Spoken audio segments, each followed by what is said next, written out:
A gente vai falar hoje sobre a Era dos Juízes. Sabe, é uma das épocas mais sombrias, mas ao mesmo tempo muito reveladoras da história antiga. É um período que, olha, escancara a fragilidade humana de um jeito bem cru, mas também mostra uma misericórdia surpreendente que consegue brotar bem no meio do caos. E tudo isso começa com uma pergunta que é, na verdade, fundamental. O que acontece quando uma geração inteira simplesmente perde o rumo, se desconecta da sua própria história, dos seus fundamentos? Pois é exatamente esse o cenário que a gente vai explorar agora. E olha só essa frase. É ela que define a crise toda. É a raiz do problema. Uma nova geração que cresceu sem conhecer o Senhor, sem saber o que ele tinha feito por Israel. Basicamente, cresceram sem conhecer a própria história, a própria fé e, por consequência, a própria identidade. Então, vamos mergulhar nisso. A primeira consequência direta dessa desconexão toda é o que a gente pode chamar de uma amnésia histórica e espiritual. E as consequências disso? Bom, são devastadoras. Pensa comigo. Primeiro, a memória dos milagres, das grandes coisas que aconteceram, ela se perde. Com isso, é claro, a fé vai embora junto. E aí, no vácuo que essa perda de identidade deixa, o que é que nasce? O caos. Simples assim. Mas essa perda de referência não foi uma coisa que aconteceu uma vez só e pronto. Não, não. Ela acabou dando origem a um padrão, sabe, um ciclo vicioso que virou basicamente a espinha dorsal de toda essa era. E olha só esse número, 7. Não uma, não duas, 7 vezes. 7 vezes a nação de Israel mergulhou de cabeça no mesmíssimo ciclo de autodestruição. Isso aí não é um acidente, né? É um sintoma claro de um problema muito mais profundo. Vamos dar uma olhada nesse ciclo para entender como funcionava. É quase como um roteiro. Primeiro vinha o pecado, a idolatria. O povo se afastava. O que acontecia depois? Opressão. Inimigos estrangeiros os dominavam. Aí lá no fundo do poço, o que eles faziam? Se arrependiam, clamavam por socorro. E é nesse momento que um juiz era levantado para libertar o povo. Depois da libertação, vinha um período de paz, de descanso, mas, como era um ciclo, inevitavelmente, tudo começava de novo. Tá, mas quem eram esses juízes, afinal? É bom a gente deixar claro. Não eram reis perfeitos, nem generais impecáveis. Longe disso. Eles eram, na verdade, a prova viva de que, muitas vezes, as ferramentas mais improváveis são as escolhidas para realizar os maiores planos.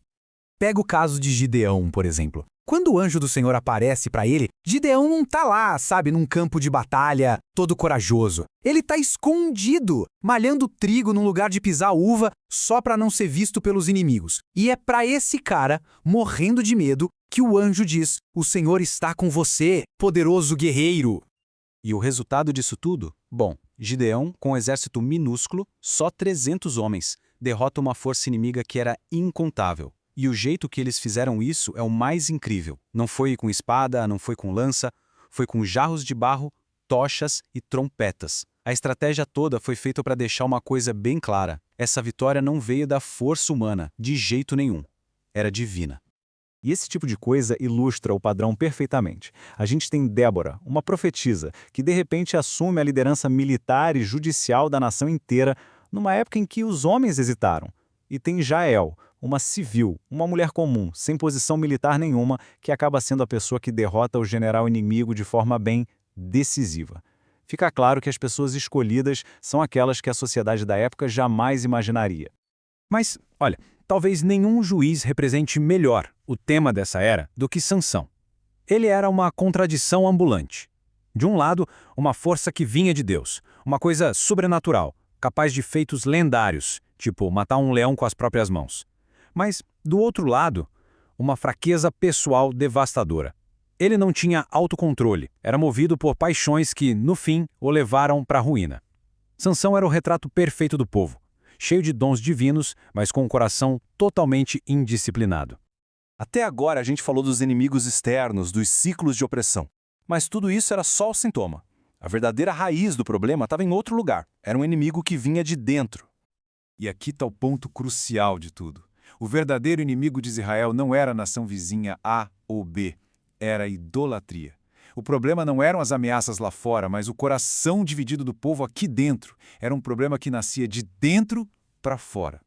E como é que essa idolatria se manifestava na prática? Foi através de uma série de pequenas, ou nem tão pequenas, concessões. Coisas como deixar altares pagãos de pé, fazer alianças com povos idólatras, tolerar outros deuses, entrar em casamentos mistos. Cada uma dessas concessões que parecia pequena acabou virando uma porta escancarada para a opressão.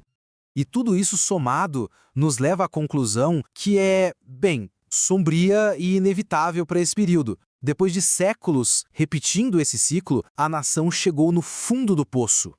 E o livro de Juízes termina com essa frase. É uma frase pesada, uma das mais famosas e, sinceramente, mais tristes de toda a Bíblia. Ela resume perfeitamente o estado final da nação. Um vácuo.